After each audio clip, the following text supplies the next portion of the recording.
Достар, баршаңызға сәлем. Бүгін сіздермен апельсиннің қабығының пайдасы туралы сөйлесетін боламыз. Видеоны көрмес бұрын маған подписка жасап, лайк қойды ұмытпаңыздар. Апельсин хош иісті әрі дәмді жеміс. Сондай-ақ керемет емдік қасиеті бар. Әсіресе қабығының пайдасы орасан екен.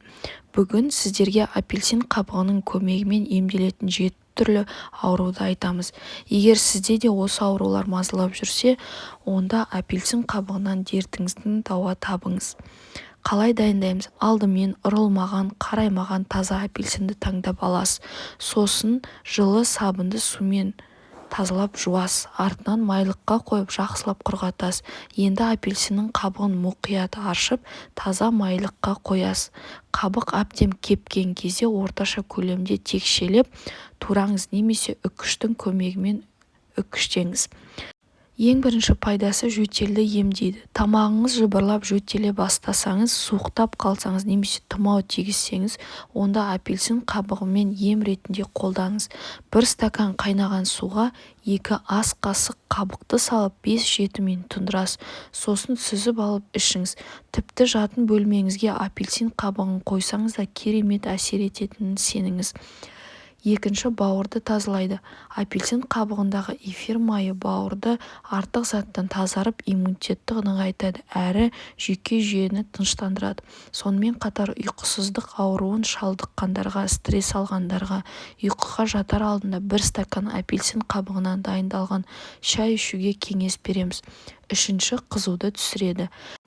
Дене қызуы кенеттен көтеріліп кететін кездер болады. Сол кезде қызу түсіретін дәрі таппай сан соғып қаламыз. Ендеше дәрі іздеп шабылғанша апельсин қабығының тұнбасын ішіп, қызуды түсіріңіз. Ол үшін 1 стакан жылы ыстық суға 2 тілік апельсиннің қабығын салып 40-45 минут тұндырып қоясыз. Белгіленген уақыттан соң сусынды ішесіз.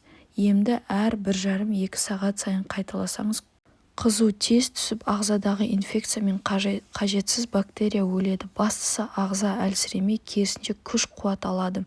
Тісті ағартады. Апельсин қабығының ішкі жағымен тіс эмалін сүртсеңіз, бетіндегі қара, сары дақтан тазартады.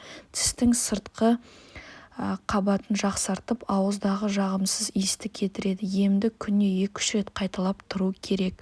Қабықпен 5 минуттан сүрткен соң артынан жылы сумен ауыз қуысын шаясыз. Семіздікпен күреседі. 1 стакан қайнаған суға 1 ас қасық қабық қақпағын мықтап жабасыз. 10 минуттан тұндырылған соң суды сүзіп аласыз. Егер дәмі ащылау болса, 1 шай қасық бал қосуға болады. Егер осы тұнбаны күніне 2 стакан ішті жақсы жүргізіп, артық салмақтан арылуға септігін тигізеді.